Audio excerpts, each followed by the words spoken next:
The morning after the charity auction, Vivian sat in her home office overlooking Lake Washington, the humiliation from the previous night transforming into something far more dangerous: clarity. She opened her laptop and began typing a name she hadn't contacted in 5 years: Cordelia Ashworth. Cordelia had been Vivian's mentor during her brief but brilliant career at the Metropolitan Museum before marriage had redirected her path. Now 60, she was a legend in fashion circles, a former Vogue editor who had discovered 3 generations of supermodels and launched countless careers. More importantly, she understood the power of reinvention. Vivian Blackwood, Cordelia's crisp voice came through the phone an hour later. "I wondered when you would remember you had a spine. I need your help, Cordelia. Not just with clothes, but with everything.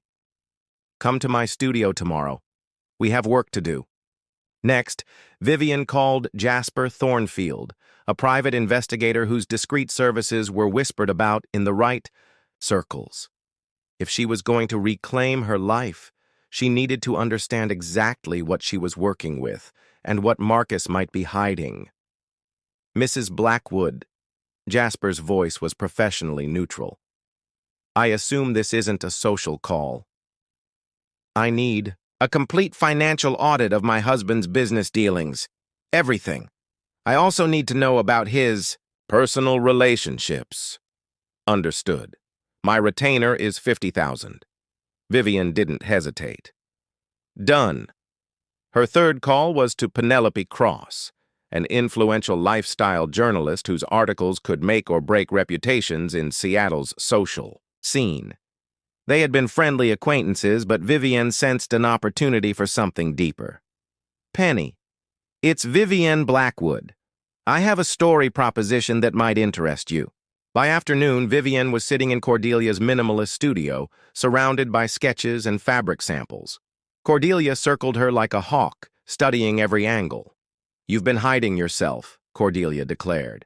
"Playing small, making yourself invisible. Marcus liked you diminished because it made him feel larger. We're going to fix that." "I don't want to become someone else," Vivian said carefully. "Darling, I'm not changing who you are. I'm revealing who you've always been."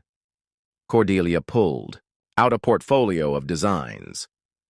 "These are for a woman who commands attention without demanding it. Elegant, powerful, unforgettable." That evening, Vivian attended a small gallery opening alone, something she hadn't done in years. She wore a simple navy dress but carried herself differently, her posture straighter, her smile more confident. Victoria Sterling, a venture capitalist, known for backing women-owned businesses, approached her. "Vivian, isn't it? I heard you have an impressive background in art curation. We should talk." As they conversed about contemporary art investments, Vivian felt something she hadn't experienced in years: intellectual stimulation. Victoria's eyes lit up when Vivian discussed emerging artists and market trends with expertise that surprised them both. "I'm putting together a fund focused on art and cultural investments," Victoria said.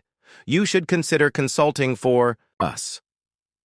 Walking home that night, Vivian realized the foundation of her new life was already being laid. Marcus thought she was having a midlife crisis about fashion. He had no idea she was strategically dismantling his assumptions about who held the real power in their relationship. The game had begun, and for the first time in years, Vivian was playing to win. Part 3. The preparation. 3 weeks into her transformation.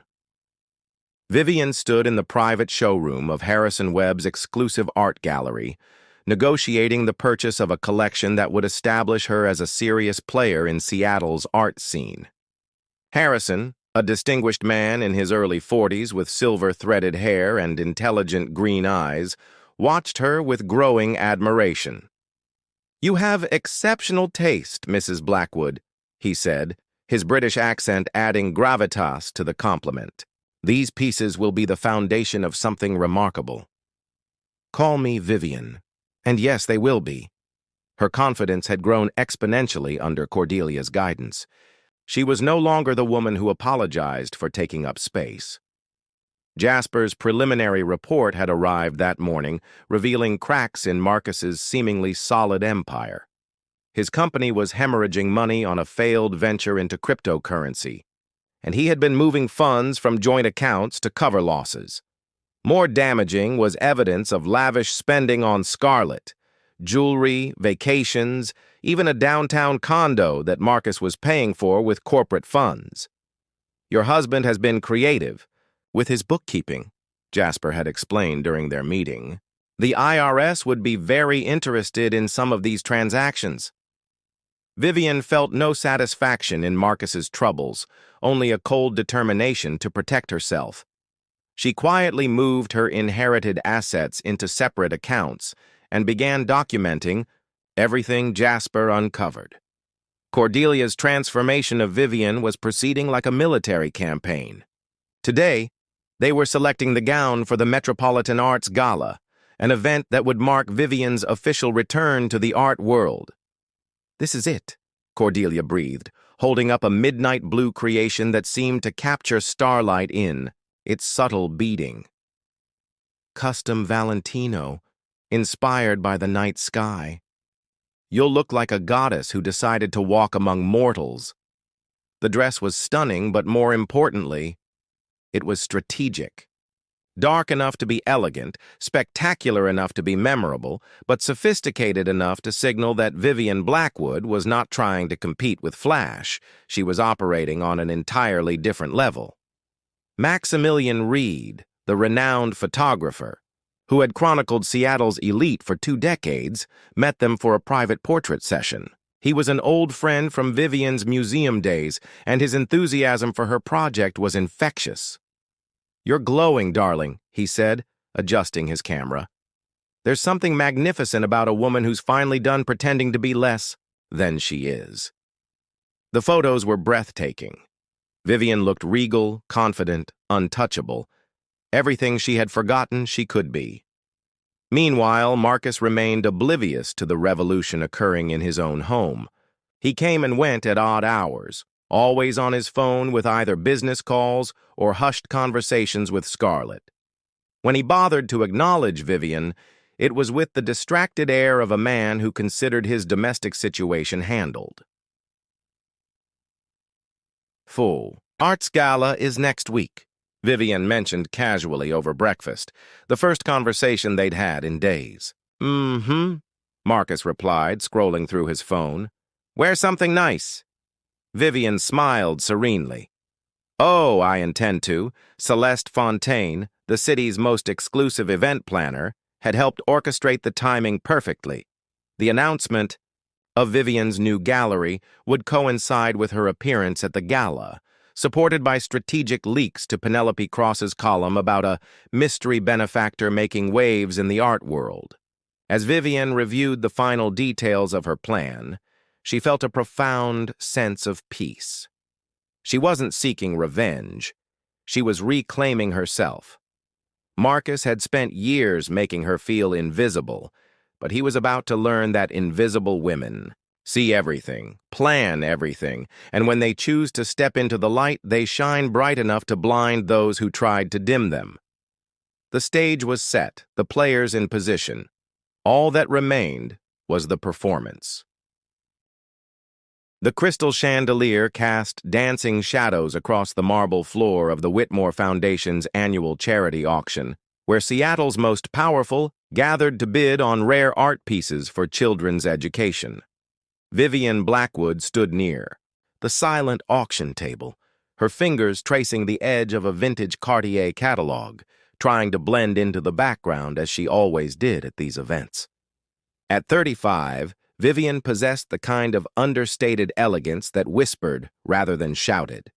Her auburn hair was pulled into a simple chignon, and she wore a classic black dress that had served her well at countless charity events over the past 5 years. It was beautiful, timeless, and utterly unremarkable in a room full of women draped in this season's most daring creations. Her husband Marcus, moved through the crowd like a shark, sensing blood in the water. At 42, he commanded attention wherever he went, his tech empire having revolutionized cloud storage solutions for major corporations. His laugh boomed across the room as he regaled a group of investors with stories of his latest acquisition, his hand possessively placed on the lower back of a woman who definitely wasn't his wife. Scarlett Monroe sparkled like a disco ball in her gold sequined mini-dress, her platinum blonde hair cascading in perfectly orchestrated waves. At 28, she had built her career on being seen, her social media empire documenting luxury lifestyle content for her millions of followers. She photographed every moment, every outfit, every expensive meal, turning her life into a carefully curated performance. "Vivian, darling, how lovely to see you," Ophelia Harrington glided over, her voice carrying the practiced warmth of someone who had hosted society events for 3 decades. Her eyes, however, held a flicker of pity that made Vivian's stomach clench. "Thank you for organizing such a wonderful evening, Ophelia," Vivian replied, forcing a genuine smile. She had always admired Ophelia's ability to raise substantial funds for worthy causes, even if the woman's social radar was legendary. Across the room, Marcus threw his head back in laughter at something Scarlett had whispered in his ear, completely oblivious to his wife's presence. Or perhaps, Vivian thought with growing clarity, he was very aware and simply didn't care. Judge Theodore Whitmore, a family friend who had known Vivian since her college days when she had been a promising art curator, appeared at her elbow. "You look troubled, my dear," he said quietly, his kind eyes crinkling with concern. "Just tired, Theodore. It's been a long week," she murmured, though they both knew it had been a long year of pretending her marriage wasn't crumbling in full view of Seattle's elite. The moment that would change everything came during the live auction. As the auctioneer presented a stunning Monet water lily painting, Scarlett's voice cut through the refined atmosphere like nails on a chalkboard. "Oh my God, can you even imagine hanging that in a room with those curtains?" Scarlett gestured toward the auction display, her voice carrying far more than intended. "Some people just have no eye for style. I mean, look at that woman over there, in the basic black dress. She looks like she's attending a funeral from 2010. Several heads turned to follow Scarlett's gaze, which landed directly on Vivian. A few nervous chuckles rippled through the crowd, but most people looked away, embarrassed by the breach of social etiquette.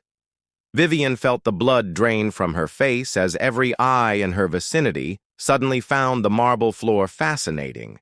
The humiliation wasn't just in being mocked. It was in being dismissed as irrelevant, forgettable, unworthy of respect in the world she had helped Marcus navigate and conquer. Marcus, standing just feet away, heard every word. For a moment, Vivian thought he might defend her, might remember, the woman who had supported his dreams when he was building his company from their cramped apartment. Instead, he placed his hand more firmly on Scarlett's back and steered her toward the bar, as if distancing himself from the embarrassing scene. Later, as they rode home in tense silence, Marcus finally spoke. "You're being dramatic, Viv. It was just a comment about fashion. If you want new clothes, buy them. You know money isn't an issue." Vivian stared out the window at the Seattle skyline, her reflection ghost-like in the glass. "You think this is about a dress, isn't it?" he replied, already pulling out his phone to text someone who wasn't her. In that moment, something crystallized inside Vivian Blackwood. It wasn't about the dress, or even about Scarlett's cruel words. It was about the realization that the man she had married no longer saw her as a person worth defending, worth loving, or even worth basic respect. As they pulled into their driveway of their lakefront mansion, Vivian made a silent promise to herself. She wouldn't be the pathetic wife who faded into the background of her own life. She would remind everyone, including Marcus, exactly who Vivian Blackwood could be when she stopped trying to be invisible. The Metropolitan Arts Gala, transformed the Seattle Art Museum into a glittering wonderland of cultural elite and new money trying to buy respectability. As guests arrived beneath the dramatic glass sculpture installation, photographers captured every entrance for the society pages. Marcus arrived with Scarlett draped on his arm like an expensive accessory. She wore a fire-engine red dress with cutouts that left little to the imagination, her blonde hair piled high in an elaborate updo that had taken 3 hours to perfect. She posed for every camera, blowing kisses and making heart signs with her perfectly manicured fingers. "This is so exciting," she gushed to Marcus. "Everyone's going to see us together. It's like we're finally official." Marcus adjusted his bow tie, uncomfortable with her volume, but pleased with the attention. Several business associates had already approached them, some offering congratulations on his lovely companion. The fact that his wife was notably absent worked in his favor. No awkward explanations needed. Judge Theodore Whitmore stood with Ophelia Harrington near the champagne reception, both scanning the crowd with the practiced eye of seasoned social observers. "Where is Vivian tonight?" Ophelia asked, her tone carrying genuine concern. "I hope she's not unwell?" Theodore smiled mysteriously. "Oh, she'll be here, and I believe you're in for quite a surprise."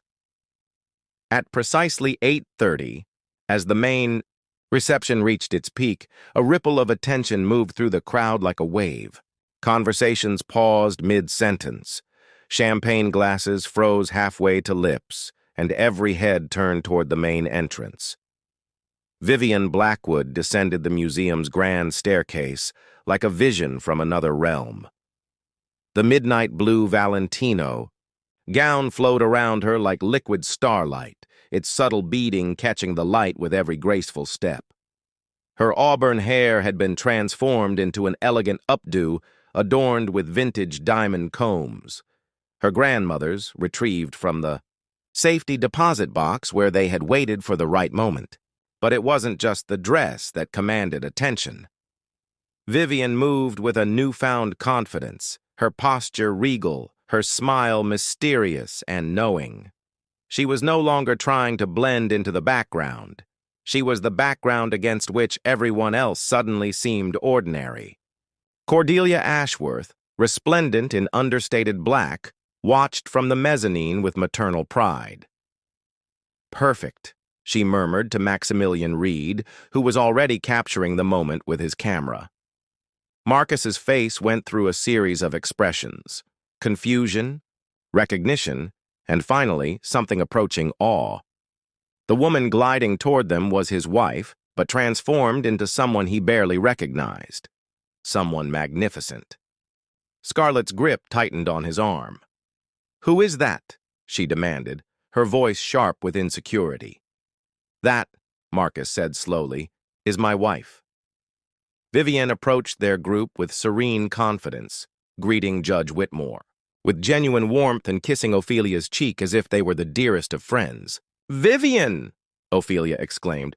"You look absolutely radiant. That gown is extraordinary."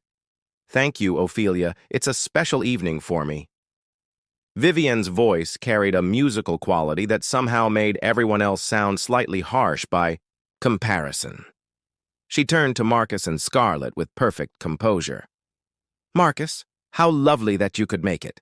And Scarlett, what an interesting color choice." Before anyone could respond, Harrison Webb appeared at Vivian's side, devastatingly handsome in his perfectly tailored tuxedo. "Ladies and gentlemen," he said, his cultured British accent carrying clearly, "I'd like you to meet the newest force in Seattle's art world. Vivian has just acquired the Pemberton Collection, one of the most significant private collections of contemporary Pacific Northwest artists. Her gallery opens next month." The revelation hit like a thunderclap. Whispers erupted around them as word spread through the crowd. Vivian Blackwood wasn't just attending the gala, she was one of its major news stories. Victoria Sterling materialized beside them, beaming with entrepreneurial enthusiasm. Vivian has agreed to consult on our new cultural investment fund. Her expertise is exactly what we've been looking for. As photographers began requesting pictures, Vivian graciously obliged, her smile never wavering. She had become the story of the evening, the mysterious benefactor everyone wanted to know. Marcus stood frozen, watching his simple wife command attention from the city's most powerful people. For the first time in years, he saw her clearly, not as his diminished appendage, but as the remarkable woman he had somehow forgotten he'd married. And for the first time since their wedding day, Marcus Blackwood felt afraid of losing his wife. Part 5. The Triumph. 1 month after the gala, Vivian's gallery opening drew lines around the block and coverage from national art publications. The Blackwood Gallery had become Seattle's most coveted cultural destination overnight, with a waiting list for private showings that included celebrities, politicians, and international collectors. Vivian stood in her gallery's main exhibition space, surrounded by the Pemberton collection, wearing a perfectly tailored cream silk suit that somehow made her look both powerful and approachable. Penelope Cross was conducting an interview for the cover story of Seattle Metropolitan Magazine. "People are calling this the art world's most impressive debut in decades," Penelope said, her recorder capturing every word. "How does it feel to step into the spotlight after years in the background?" "I was never in the background," Vivian replied with a serene smile. "I was simply waiting for the right moment to step forward. Sometimes the most powerful move is patience." Through the gallery's floor-to-ceiling windows, she could see Harrison Webb approaching with an elegant woman in tow, the director of the Whitney Museum, interested in a potential collaboration. Marcus had been calling constantly since the gala, leaving increasingly desperate voicemails. His business was unraveling as Jasper's investigation had somehow found its way to the appropriate authorities. Several major clients had already pulled their contracts, spooked by rumors of financial irregularities. "Vivian, please," his latest message had pleaded. "We need to talk. I made mistakes, terrible mistakes, but we can fix this. We can fix us."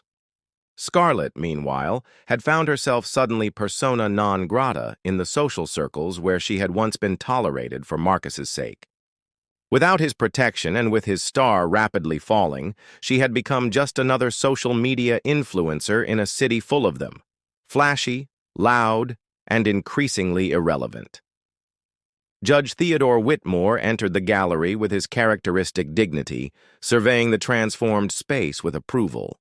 "My dear," he said, embracing Vivian warmly, "your parents would be extraordinarily proud.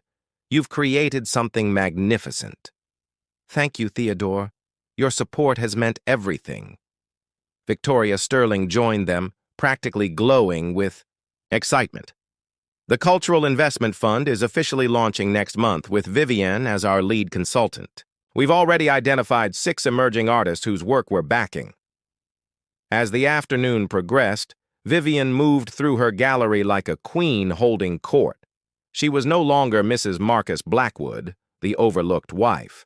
She was Vivian Blackwood, patron of the arts, cultural influencer, and one of Seattle's most respected tastemakers. Cordelia Ashworth appeared beside her, elegant and proud. "You've exceeded even my expectations, darling. The transformation is complete." "No," Vivian said softly, watching Harrison guide the Whitney director toward a particularly stunning piece. "The transformation was always there. You just helped me remember how to let it show." That evening, as Vivian locked up her gallery, she found Marcus waiting by her car. He looked older, diminished, his usual confidence replaced by desperate vulnerability. "Viv, please, just 5 minutes." She studied him dispassionately, this man who had once been her whole world. "What would you like to say, Marcus?" "I was an idiot, a blind, arrogant fool. I threw away the best thing in my life for—" He gestured helplessly. "For nothing. For someone who disappeared the moment things got difficult." "Yes, you did." Can you forgive me? Can we try again? I'll do anything, counseling, changing my business, whatever you want. Vivian was quiet for a long moment, considering. Not his proposal, that decision had been made weeks ago, but how to respond with the grace she had reclaimed. Marcus, I don't hate you. I'm not even angry anymore. But I'm not the woman who would accept your scraps of attention and be grateful for them. I've remembered who I am when I'm not trying to make myself smaller for someone else's comfort. She touched his face gently, a goodbye gesture rather than reconciliation. I hope you find happiness, but more importantly, I hope you find yourself, the real you, not the man who thought he needed to diminish others to feel important. As she drove away toward her future, Vivian glanced in her rearview mirror at Marcus, standing alone under the streetlight.